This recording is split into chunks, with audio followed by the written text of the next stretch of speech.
Je m'appelle Mehmet Sajidi, je suis président fondateur de l'association Vaincre l'autisme, qui est une association internationale, mais qui est d'abord une association de familles de parents d'enfants autistes qui agissent pour le droit, la défense des droits des enfants et de leurs familles, et notamment pour la prise en charge innovante et la recherche pour développer des traitements pour l'autisme.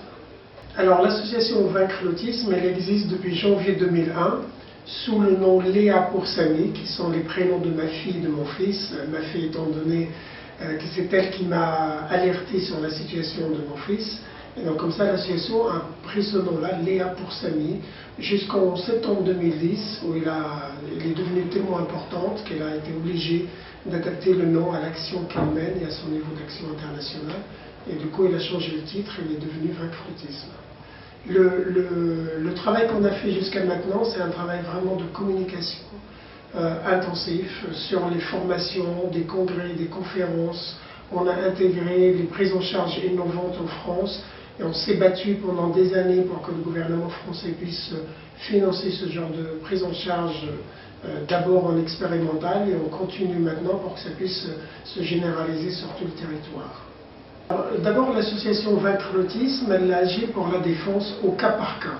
Quelle que soit la personne autiste sur le territoire français, elle va venir le défendre les droits pour qu'elle accède au diagnostic, qu'elle accède à la scolarisation, à la prise en charge, aux droits d'allocation, etc.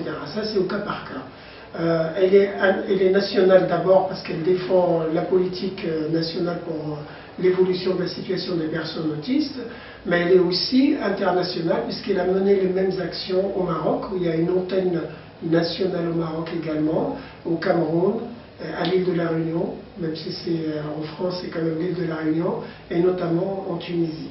Et donc il y a plusieurs familles qui appellent d'autres pays, mais on ne peut pas. Sauf que l'association a une stratégie qu'elle n'agit dans un pays ou un endroit, même si c'est un département, s'il n'y a pas un parent qui s'active, qui maîtrise le sujet.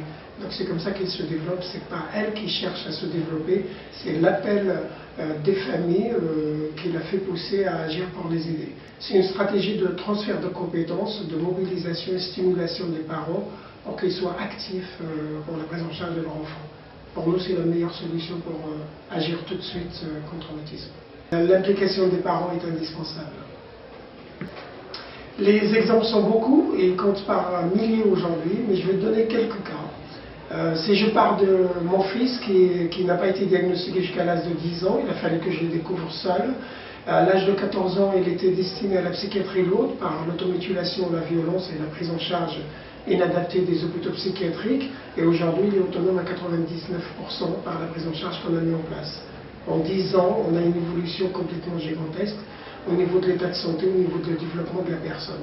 Et d'autres cas qu'on a défendus, des enfants qui sont exclus de l'école, juste parce que l'école ne connaît pas le sujet, que le droit, il n'y a pas d'état de droit, si vous voulez, pour les enfants au niveau de l'école. L'école dit que l'enfant, il ne peut pas suivre. Et donc ils le mettent dehors, alors que c'est à l'école de se préparer pour recevoir ses enfants. Donc on a quand même obtenu une condamnation par le Conseil de l'Europe de l'État français sur la scolarisation des enfants, qui sont scolarisés aujourd'hui à un pourcentage de 20% seulement, et on continue avec des actions juridiques aujourd'hui devant les tribunaux pour faire évoluer les choses. Donc on a une plainte contre l'État actuellement devant le tribunal administratif où on va regrouper plus de 200 familles, de demander des dommages et intérêts afin que l'État prenne ses responsabilités et légifère pour la reconnaissance de l'autisme et des besoins spécifiques. En fait, cette situation, elle est due à l'absence de reconnaissance de l'autisme et des besoins des personnes autistes, ce qui fait qu'on ne prend pas en considération les personnes, leurs besoins, leur situation. Il n'y a pas de politique de traitement de la maladie non plus, et il y a une absence d'état de droit. Que je donne comme exemple, comme l'étranger il y a quelques années.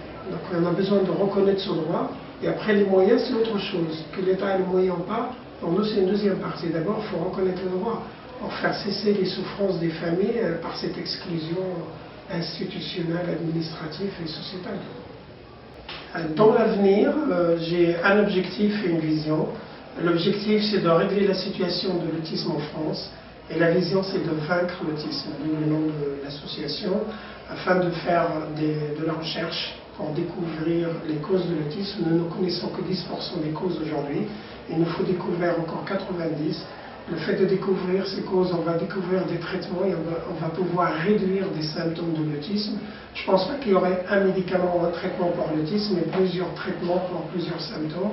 On va en éradiquer certains, mais on va soulager d'autres pour réduire la souffrance des personnes autistes et leur permettre de se développer.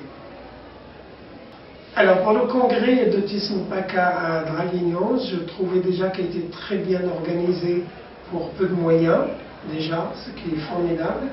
Le niveau du congrès est très très bon sur le plan de la recherche comme sur le plan de la prise en charge. Et après, ce qui va suivre l'après-midi, c'est sur toute la partie sociale, ce qui est aussi important. Donc je félicite les organisateurs et Jean-Marc Bonifay déjà, avec Nathalie, je ne me rappelle plus de son nom, qui est efficace en termes d'organisation et de logistique, j'ai trouvé formidable.